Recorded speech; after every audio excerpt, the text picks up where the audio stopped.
Ito ang balita. Mula sa bulwagang pambalitaan ng UNTV, si Rosalie Cos. Magandang tanghali, ito ang Balita Weekend Edition. Narito ang mga headlines.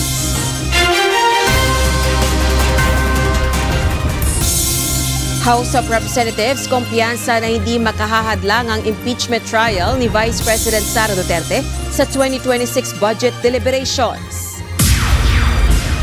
Dating COMELEC Chairperson Christian Monsod, nais pangalanan ang mga senador na ayaw umakto para sa impeachment trial ni Vice President Sara Duterte. Land Transportation Office nangakong tutugunan na ang natitirang backlog sa plaka ng mga sasakyan ngayong taon. Dalawang piloto ng Philippine Air Force na nasawi sa pagbagsak ng military jet sa Bukidnon, bibigyan ng pagkilala.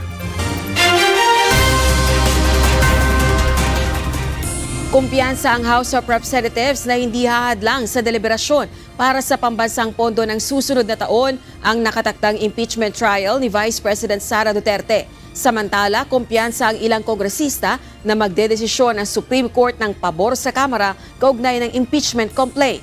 Ito ang balita. Naninindigan si Senate President Francis Escudero na sa July 30 na posibleng maumpisahan ng paglilitis kay Vice President Sara Duterte kaugnay ng Articles of Impeachment na inihain laban sa kanya ng House of Representatives. Posible ring tumagal ito ng 2 hanggang 3 buwan. Ang pagsagawa ng paglilitis sa Vice Presidente ay maaaring masabay sa budget deliberation para sa 2026 proposed national budget ng Kongreso. Kabilang sa pangunahing mandato ng Kamara ang pagbusisi at pagpasa sa panukalang pondo ng pamahalaan. Ayon naman sa isang House leader, hindi hahadlang ang impeachment trial sa 2026 budget deliberations. May mga opisyalis tayo, may mga congressmen tayo na nakatutok sa impeachment. Meron naman tayong mga congressmen na nakatutok sa budget at meron din naman tayong mga congressmen na nakatutok sa ibang mga gawain ng Kongreso.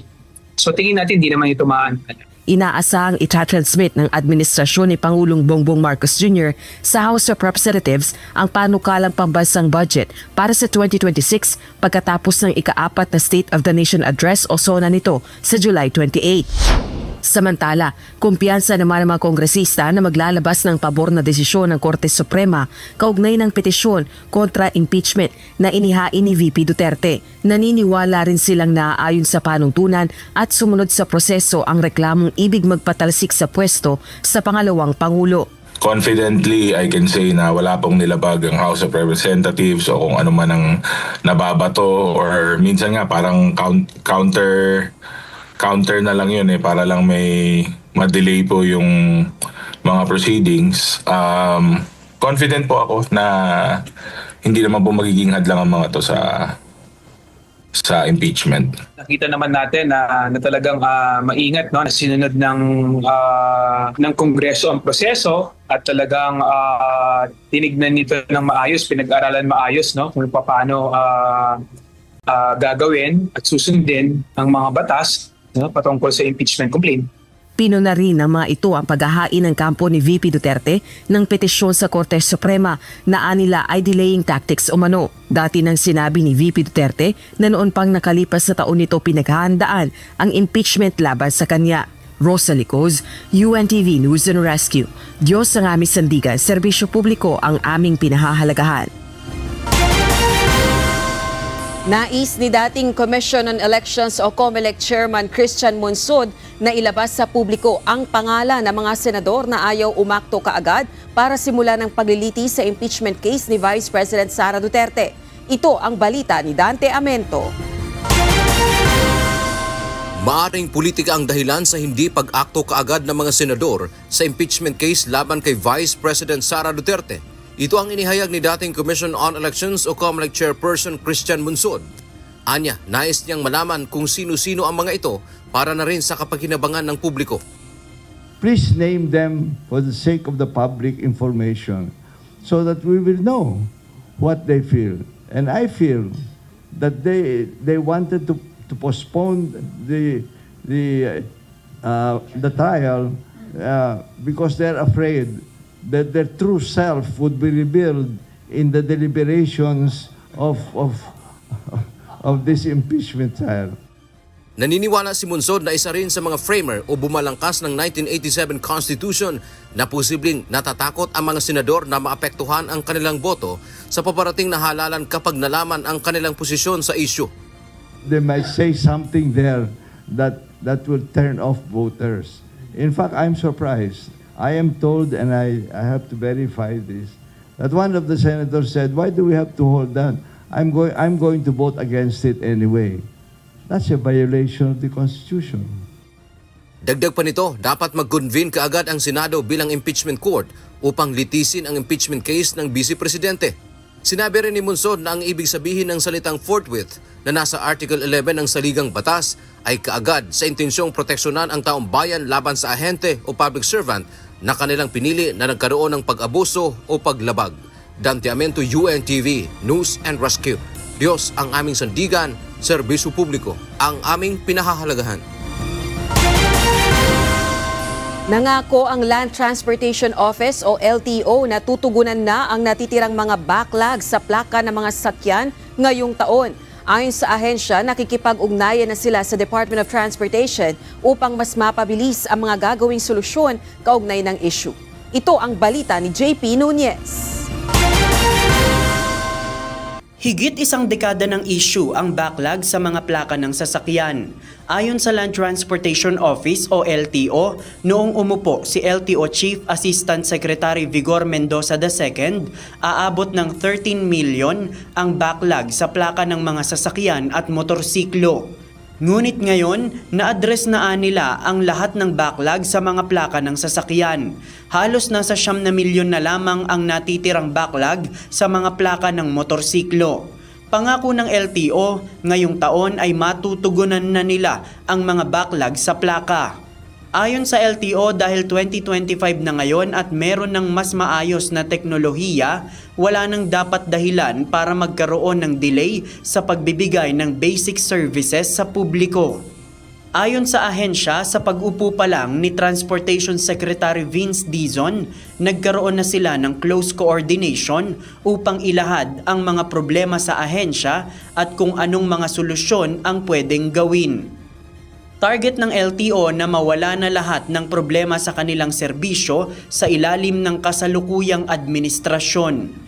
Noong nakaraang Martes, March 4, nakipagpulong ang LTO sa mga motorcycle manufacturer, assemblers at importers kung saan tinalakay dito ang bagong proseso na gagawin para tiyakin na ang mga bagong motorsiklong ire-release ay kaagad mairerehistro at maiisyuhan ng plaka. JP Nunez, UNTV, News and Rescue. Diyos ang aming sandigan, serbisyo publiko ang aming pinahahalagahan. Makakahabol pa sa libreng sakay sa MRT3 at LRT2 ang kababaihan ngayong International Women's Day. Mula alas 5 ng hapon hanggang alas 7 ng gabi mamaya ay pwede pang makasakay ng libre ang kababaihan sa lahat ng istasyon ng tren. Samantala, libre ring makakapasok sa mga pasyalan sa Maynila ang kababaihan gaya ng Fort Santiago, Casa Manila Museum, Baluarte de San Diego, Museo de Intramuros and Centro de Turismo Intramuros. Ilan lang yan sa mga pribilehiyong maaaring matanggap ngayong araw ng kababaihan. Nakatakdang dumating ngayong araw sa Villamor Air Base sa Pasay City ang mga labi ng 2 pilotong nasawi sa pagbagsak ng FA-50 aircraft ng Philippine Army noong Martes. Bibigyan ng pagkilala ang mga ito sa isang seremonya na pangungunahan ni Pangulong Ferdinand Marcos Jr. Ito ang balita ni Ryan Lacanlale. Ililipad mula Cagayan de Oro ngayong hapon ang mga labi ng 2 piloto ng Philippine Air Force na nasawi habang nagsasagawa ng tactical night operations nitong Martes. Mula Cagayan de Oro ay dadalhin ito sa Villamor Air Base para sa isang seremonya kung saan pangungunahan mismo ni Pangulong Ferdinand Marcos Jr. ang military honors na igagawad sa dalawa. Ayon kay Philippine Air Force spokesperson Maria Consuelo Castillo, kailangang isailalim pa sa forensic procedure ang mga labi bago ibiyahe. Right now, sir, the two remains are what is assessed to be the 2 remains of our air crew are already in Cagayan de Oro undergoing forensic examination.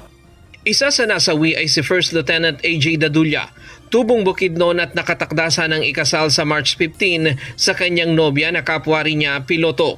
Abang ang isa naman ay ang veteranong piloto na si Major Jude Salangoy na tubong Tabuk Kalinga. Bahagi si Salangoy ng makasaysayang pitch black exercise sa Darwin, Australia noong nakaraang taon kung saan ipinamalas nila ang kanilang kakayahan sa air combat training operation. Ryan Lacanlale, UNTV News and Rescue. Diyos ang aming sandigan, serbisyo publiko ang aming pinahahalagahan. Natanggap na ng ilang ospital ang circular mula sa PhilHealth kaugnay ng pagkuha ng health facilities sa kanilang mga claim. Reaksyon ng Private Hospital Association of the Philippines o PAPI sa circular, tila pahirapan pa rin ang pag-claim dahil hindi madali ang requirements ng PhilHealth. Ang detalye sa report ni Mia Alonso. Binigyan ng PhilHealth ng 6 na buwan ng mga health facilities na magsumite ng listahan ng claims dahil sa late filing beyond 60 days upang maiproseso na. Base ito sa sirkular na inilabas ng state insurer kamakailan kung saan sinabi nitong babayaran na ng ahensya ang nasa 8.8 billion pesos nitong utang. Subalit ayon kay Dr. Jose Rene de Grano ng Private Hospital Association of the Philippines, tila mahirap naman ang prosesong nais ng PhilHealth para makuha nila ang kanilang claims gaya ng pagpapasa uli ng kopya ng mga dokumento na noon pa nila naipasa sa PhilHealth. Ayon kay Dr. de Grano, ang kailangan lang naman ay ma-verify kung kailan isinumite para masabing late filing of claims. Iba ang issue lang naman ay parang beyond 60 days. Yun lang ang issue doon Kaya na-deny yung claim. So ang dapat nating i-check ay talaga bang beyond 60 days. So kung beyond 60 days, yun lang ang ipakita natin. Yung date lang na it is gone beyond the 60 days. Bakit kailangan i-submit yung buong chart, halimbawa, yung buong claims again? Kasama sa ipinasusumite ng PhilHealth ang dokumento mula taong 2018 hanggang 2024 na ayon kay Dr. de Grano, hindi madaling gawin lalo't daang libong dokumento ang kailangan nilang balikan na hindi tiyak kung matatapos nila sa 6 na buwan lamang na palugit ng PhilHealth. Giit pa nito na matagal nang hawak ng PhilHealth ang mga dokumento ng mga ospital mula nang i-file sa kanila kaya nasa kanila na ang mga ito. Hindi lang naman kasi sa ospital yan, napakarami. There are around 1,200 private hospitals and around 700 government hospitals. And lahat yan halos may mga denied claims because of late filing. Nananawagan ng PHAPI sa PhilHealth na ipaliwanag ng husto ang ilang guidelines na hindi malinaw at sana ay pabilisin pa ang proseso para maibalik ang pera ng mga ospital. Meron nga ibang hospitals na nagreklamo na hindi masyadong malinaw ang guidelines. At saka natatakot sila na baka yung may mga kasi niya mga penalty, mga provision na na hindi malinaw. Kaya medyo sinasabi nga nung isa na baka mamaya yung iba hindi na mag-avail dahil nga sa mga ganun na mga patakaran nila. Ayon kay Dr. de Grano, naipaabot na nila sa kinauukulan sa PhilHealth ang kanilang hinaing at patuloy na makikipag-ugnayan para sa agarang pagresolba ng issue. Samantala, patuloy naman ang UNTV sa pagkuha ng panig ng PhilHealth kaugnay sa pahayag ng PHAPI. Mia Alonso, UNTV News and Rescue. Diyos ang aming sandigan, serbisyo publiko ang aming pinahahalagahan.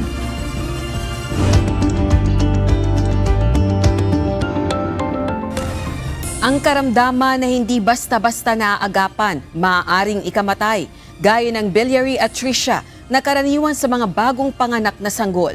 Gayunman kung maagang magagamot, malaki ang pag-asa na humaba pa ang buhay ng pasyente.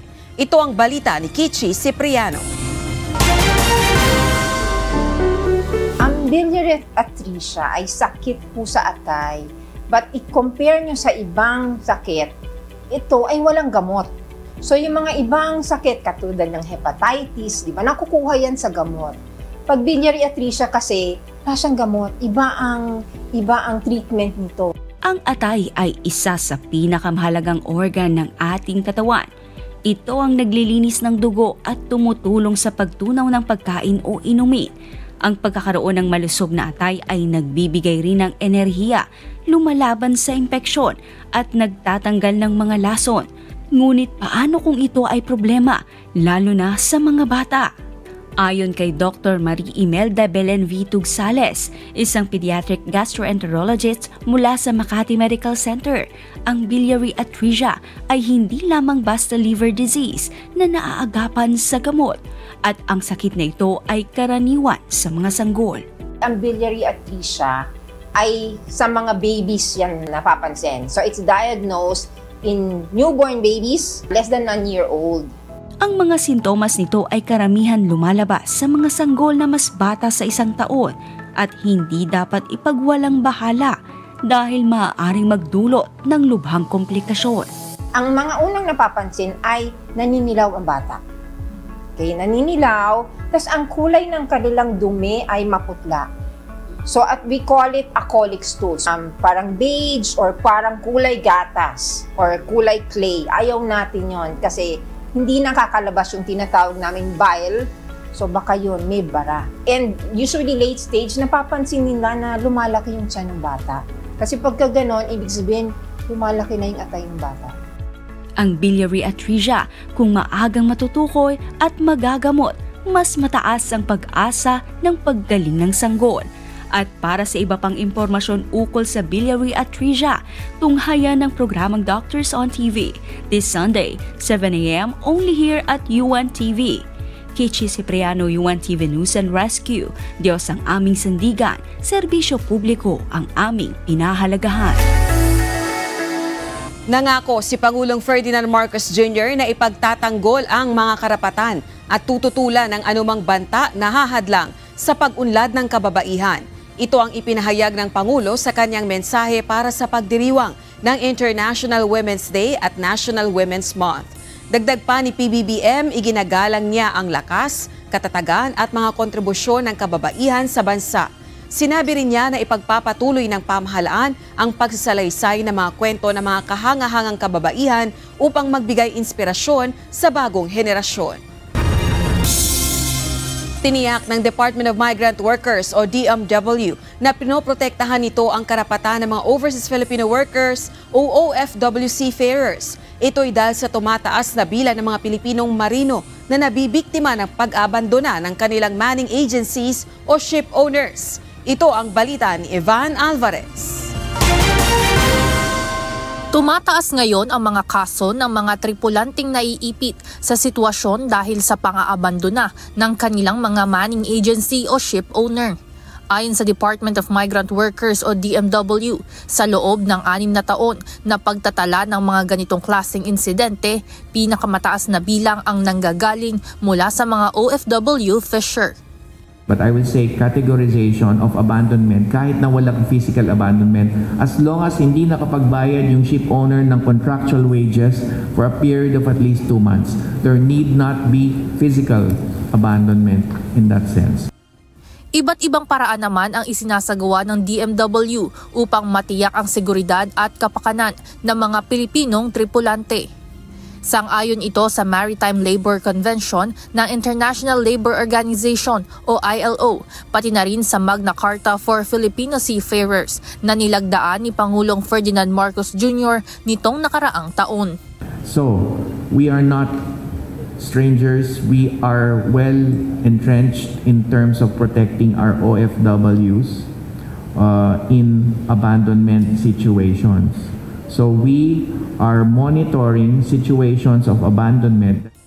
Kasama rito ang pag-oobliga sa mga manning agency at mga may-ari ng barko na mag-report ng mga nangyayaring maritime incident gaya ng aksidente o pagkamatay sa loob ng 5 araw. Samantala, ang mga biktima naman ng pang-aabandona ay agarang tinutulungan sa pamamagitan ng repatriation efforts at pagbibigay ng medical, financial at legal assistance. And on the part of the DMW, we do not hesitate to penalize licensed mining agencies and ship owners who are involved in abandonment situations. Kamakailan ay umabot sa 10.3 million pesos ang ibinigay sa 246 na distressed seafarers na biktima ng Buantala Manning Agency na kasalukuyang suspindido na ang lisensya at naka-endorso na sa Department of Justice o DOJ para humarap sa criminal prosecutions. Ayon sa kagawaran, batay sa pinakahuli nilang ulat, ay ligtas na ang mga nai-report sa kanilang inabandonang seafarers sa iba't ibang panig ng mundo. Tiniyak naman ng DMW na patuloy itong nakikipagtulungan sa iba pang ahensya ng gobyerno at mga maritime administration abroad upang lalo pang maitaguyod ang seguridad at karapatan ng mga Pilipinong marino. Ivan Alvarez, UNTV News and Rescue. Diyos ang aming sandigan, serbisyo publiko ang aming pinahahalagahan. Nakauwi na sa Pilipinas ang nasa 44 na Pilipino mula sa Israel na bahagi ng nagpapatuloy na repatriation program ng Department of Migrant Workers o DMW para sa mga distressed migrant worker. Ang mga repatriates ay binubuo ng 42 OFWs at 2 dependents. Agad namang binigyan ng mga dumating na OFW ng pinansyal na tulong sa ilalim ng Action Fund ng DMW at ayuda para sa kabuhayan mula sa OWA. Maaring magdulot ng sakit sa ilang individual ang matinding init ng panahon.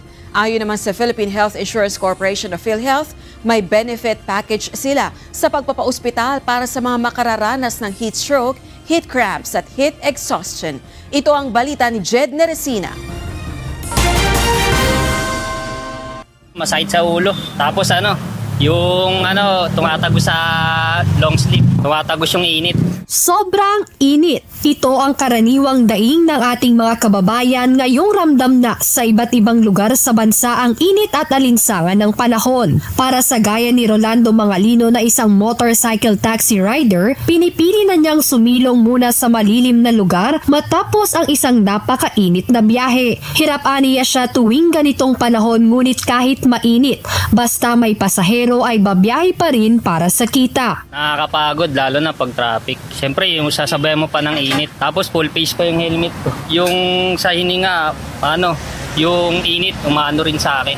Lalong nadadagdagan yung yung init. May init po, may hirap pagka masyadong, lalo na pag traffic. Pagkatapos ng pasahero ko, pagtapos ng drop, ilalim ng puno talaga, tas tubig. Wala man sa kalsada, nahihirapan din ang mga guro gaya ni Louie Martablas na magturo kapag mainit ang panahon. Paliwanag niya nakadaragdag din sa init ng panahon ang dami ng estudyante sa classroom, kaya talagang hirap na ang lahat na mag-focus sa klase dahil sa siksikan, ingay at alinsangan. Sa sobrang init ngayon ng panahon, bilang isang guro, nakaka-experience ako ng sobrang hirap sa pagtuturo. Lalo na sa way if ikaw ay ang klase mo ay within 50 or 40 to 50 classes or more than 50 classes. Yung congestion ng mga bata, and then since siksik sa silid-aralan, tapos sasabay pa yung init, napakahirap magturo na kumbaga hindi na siya conducive for learning. Hindi naman maiwasang magkasakit ni Pablo Santiago Jr. na isang traffic enforcer lalo na at halos 8 oras ang trabaho niya sa kalsada. Bilang traffic enforcer, kailangan niyang tiisin ng init ng panahon kasama pa ang usok mula sa mga sasakyan. Naku po, sobrang apektado po kami, napakainit po. Andyan po yung sinisipong kami kasi nabababad kami sa pawis pag talagang sobrang init. Dahil sa sobrang init, kasakit talaga ulo mo.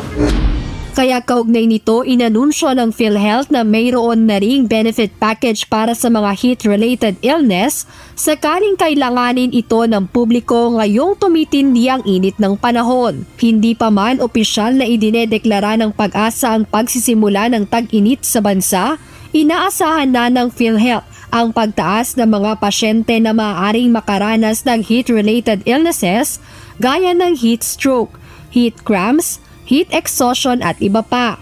Meron po tayong iba-iba na coverage, depende po dun sa serbisyo. Pero kung sa confinement po, ito ay nakapakete to around 12,000 pesos. Kung halimbawa po, the patient would opt to be admitted in a ward accommodation, mahirap ka man o hindi, in public or private facility, basta you opt to be admitted in a ward accommodation, dapat po no co-payment na siya. However, if you opt to be admitted in a non-ward accommodation, we expect some co-payment. Paalala ng PhilHealth sa publiko na mayroong magagamit na libreng konsulta package para sa check-up sa mga sakit na dulot ng matinding init. Aabot sa 12,000 pesos hanggang 18,000 pesos ang nasabing benefit package. Jed Neresina, UNTV News and Rescue. Diyos ang aming sandigan, serbisyo publiko ang aming pinahahalagahan. Naglabas ng memorandum ang Department of Health o DOH kaugnay ng paglalagay ng mga cooling stations sa mga barangay. Buso dito ng mga nararanasang matinding init at pagtaas ng heat index sa iba't ibang lugar sa bansa. Ito ang balita ni Ivan Alvarez live. Evan, ano itong cooling station na iminumungkahi ng Department of Health sa mga local government unit? Magandang tanghali sa iyo, Rosalie. Itong cooling stations ay isang lugar na fully air-conditioned kung saan maaaring puntahan ng ating mga kababayan, lalo na ang mga matatanda o mahihina ang katawan sa init para pansamantala ay makapagpalamig. Ayon kay Health Assistant Secretary Albert Domingo, isang memorandum ang inilabas ng Department of Health kahapon lamang kung saan naglalaman ng mga rekomendasyon para makaiwas ang publiko sa masamang epekto ng tumitinding init ng panahon. May mga barangay po na ang ginagawa nila is yung kwarto, naka-aircon kasi may mga opisina yan, di ho ba? Tapos yung mga senior citizens, yung mga vulnerable populations na madaling mainitan ay nagpapadala ba sila sana licensed na movie, huwag pirated. Ayon kay ASEC Domingo, mahalagang magkaroon ng heat break upang maiwasan ang heat cramps, heat exhaustion at pinakamalala sa lahat ay heat stroke. Bukod sa cooling stations, nagutos na rin ang DOH ng paglalagay ng hydration stations sa mga ospital, urgent care at ambulatory service centers kung saan may mga potable water na maaaring ma-access ang publiko mula 9 a.m. hanggang 4 p.m. Kinikilala rin ng air-conditioned malls o shopping establishments kung saan maaaring makapagpalamig ang ating mga kababayan. Dagdag pa ni Assistant Secretary Domingo, nagbigay na rin sila ng mga rekomendasyon sa iba't ibang kagawaran ng gobyerno. Gaya na lamang sa Bureau of Corrections kung saan hinihikayat ang mga persons deprived of liberty o PDLs na pagsuot ng sandok kapalit ng mga t-shirt.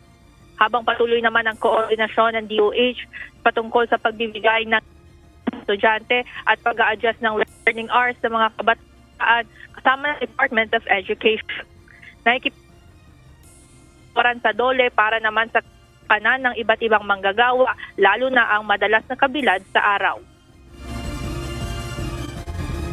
Kausap namin ang Department of Labor and Employment kasi meron namang Occupational Safety and Health Bureau, kung di ako nagkakamali, ang DOLE, na mga doktor rin, mga kasama namin mga doktor ang nandoon. At ang role ng DOH is sasabihin namin, ito ang health effects, ito ang problems, ito ang first aid, ito ang treatment.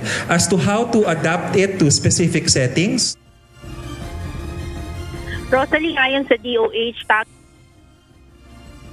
ukol sa tag-init ang kanilang maibibigay sa iba't ibang kagawaran ng gobyerno o private sectors. Habang ang pinal na desisyon ay pagdating sa mga operasyon o adjustments sa working conditions ng mga manggagawa o mga estudyante ay manggagaling pa rin sa mga LGU at kani-kaniyang institusyon. Dito, balik sa inyo dyan, Rosalie. Evan, meron na bang naitala ang DOH na kaso ng heat stroke o iba pang heat-related illnesses kahit hindi pa opisyal na idinedeklara ang pag-uumpisa ng tag-init sa bansa? Pakiulit ng tanong, hindi natin masyadong nakuha. Ivan, meron na bang kaso ng heat stroke at iba pang heat-related illnesses sa bansa kahit hindi pa opisyal na nagdedeklara ng tag-init? Rosalie, walang binigay na data o eksaktong bilang ang DOH tungkol sa mga nare-record nila na mga sakit o mga pumapasok sa ospital na related sa heat-related illnesses, pero patuloy ang rekomendasyon at paalala ng DOH na dapat maging hydrated ang ating mga kababayan at huwag kalilimutan na uminom ng tubig at huwag magpainit lalo na sa mga peak hours na matindi ang sikat ng araw. Ivan, bukod naman sa mga barangay hall o centers, meron pa bang ibang pasilidad na nirerekomenda ng DOH na makapaglagay ng cooling station ang mga lokal na pamahalaan? At meron ba itong bayad o kailangan bang magbigay ng donasyon yung mga nais na mag-avail nitong cooling station sa mga barangay? Rosalie, kahapon pa lamang napapaikot itong o naipapacirculate itong memorandum sa iba't ibang LGUs. Kaya naman, pangunahin pala na lalagyan ng mga cooling stations ay yung mga barangay offices. Wala pa binibigay na additional information ang DOH kung maaari bang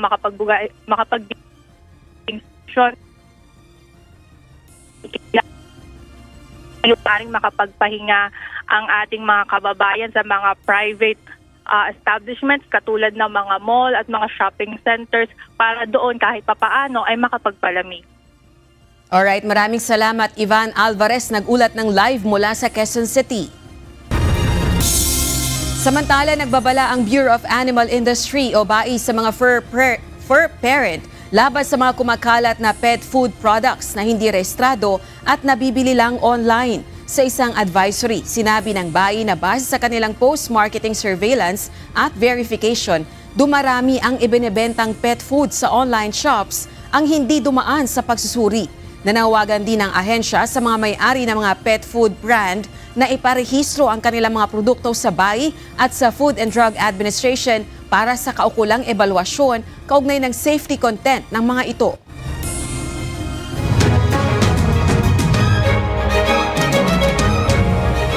Pinangunahan ni Pangulong Ferdinand Marcos Jr. ang paglulunsad ng trabaho fair para sa mga 4-piece beneficiaries sa Camarines Sur.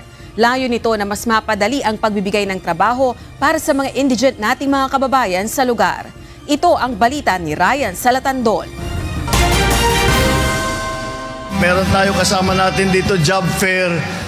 Meron tayong kadiwa doon sa labas. Ngayon, dinagdagan po natin ng medical vision. Andito lang po ako para tiyakin na maganda at maayos ang pagbigay ng mga benepisyo. Dinagsa ng mga benepisyaryo ng Pantawid Pamilyang Pilipino Program o 4Ps ang isinagawang trabaho sa Bagong Pilipinas Job Fair sa Pili, Camarines Sur. Ang proyektong ito ay inilunsad ng Office of the President katuwang ang Department of Labor and Employment o DOLE, Department of Health at Department of Social Welfare and Development upang magbigay ng oportunidad sa mga graduating 4Ps beneficiary na makahanap ng trabaho akma sa kanilang kasanayan at kwalifikasyon. Napaka-importante na makapag-matching ng trabaho. Kung ano yung kakayahan ng isang nais magtrabaho, kailangan makahanap siya ng trabaho na bagay sa kanya. Ay ang hinahanap natin yung trabaho na tatagal, na makakapagbigay talaga ng magandang hanap buhay sa lahat ng mga lahat ng ating manggagawa para naman sila ay makapagbigay ng kaunting ginhawa sa kanilang sarili at sa kanilang mga pamilya. Inaasahan kasi na sa darating na panahon ay matatapos na ang sustento sa kanila ng gobyerno. Gayunman, binibigyan sila ng oportunidad ng pamahalaan para makahanap ng panibagong pangkabuhayan na tutusto sa kanilang pang-araw-araw na pangangailangan. Nasa 3 iba't ibang job vacancies ang inalok ng national government sa mga indigent na kababayan sa Fuerte Camarines Sur Sports Complex sa bayan ng Pili. Yung kanilang exiting 4-piece beneficiaries or graduating beneficiaries nila ay inaalalayan ng Department of Labor and Employment na makahanap ng trabaho. Kaya nandito tayo, dinala namin ang 23 establishments, more than 23 establishments dito sa Fuerte Sports Complex para sa meeting of the job seekers and the employers. Instead na pupunta pa sila at maghahanap ng trabaho, may gasto pa para paghahanap ng trabaho, dito na po sila at ginaguide po natin sila. Kabilang sa mga employers sa aktibidad ang nasa Business Processing Outsourcing o BPO, Trade, Transportation and Logistics, Construction at Tourism. Unang-una nagpapasalamat ako dahil nagkaroon sila ng ganitong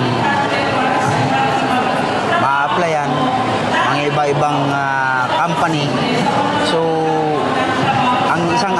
community ay nagpapasalamat dahil hindi na papatungo pa kung saan pa. Halos nasa 100% na laking tulong. Si Aling Rochelle na nagbaka sakaling makakuha ng trabaho sa Servisyo Fair dahil sabay silang nawalan ng trabaho ng kanyang asawa na hire on the spot siya sa housekeeping works. Ang masasabi ko po dito sa programang ito, walang kahirap-hirap. Ako pag-a-apply, tanggap ka kaagad. Kaya maganda po yung programa niya. Samantala, mayroon ding one-stop shop para sa mga job seekers na kailangan ng serbisyo mula sa pangunahing ahensya sa pamahalaan kagaya ng Social Security System o SSS, Philippine Health Insurance Corporation o PhilHealth, Home Development Mutual Fund, Bureau of Internal Revenue o BIR, National Bureau of Investigation o NBI, Philippine Statistics Authority o PSA at Technical Education and Skills Development Authority o TESDA. May medical consultation at nagbibigay ng diagnostic services at mga libreng gamot ang Department of Health at local government unit ng Camarines Sur. Ryan Salatandol, UNTV, News and Rescue. Diyos ang aming sandigan, serbisyo publiko ang aming pinahahalagahan. Muling nakapagtala ng 18 pagyanig sa paligid ng Bulkang Canlaon itong nakalipas na Biyernes, March 8. Ayon sa Philippine Institute of Volcanology and Seismology of PHIVOLCS, bukod sa volcanic earthquake ay may isang volcanic tremor at ash emission o pagbuga ng abo rin silang naitala na tumagal ng halos 15 minuto. Nananatili pa rin sa Alert Level 3 ang Bulkang Canlaon na nangangahulugang maaari pa rin maganap ang biglang pagsabog, pagbuga ng lava, pag-ulan ng abo at pagdaloy ng lahar kung may malakas na pag-ulan. Kaya naman hindi pa rin pinapayagang makauwi sa kanilang mga tahanan ang mga residenteng nakatira sa loob ng 6-kilometer radius permanent danger zone.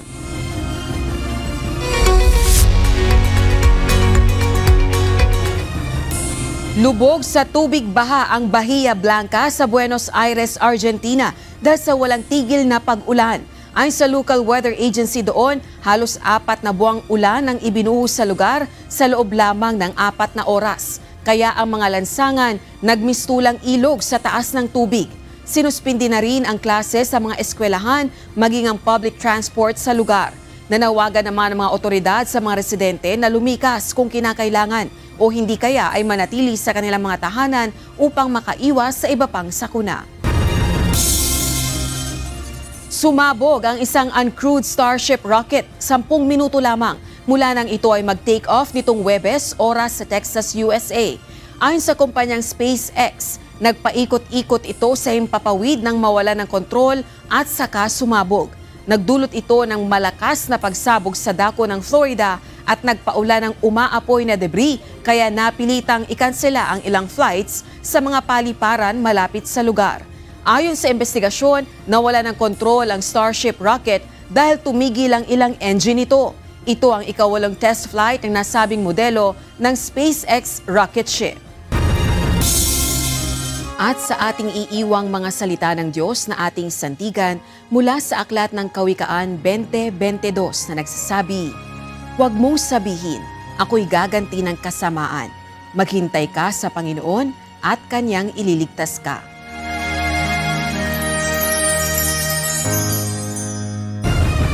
At yan ang naging kabuuan ng ating balitaan ngayong araw ng Sabado. Aming inilahat ng buong katapatan kung paano namin nasaksihan. Sa ngalan ni Kuya Daniel Rason, ako si Rosa Licos. At dito sa UNTV, Diyos ang aming sandigan. Serbisyo publiko ang aming pinahalagahan. Ganang tanghali.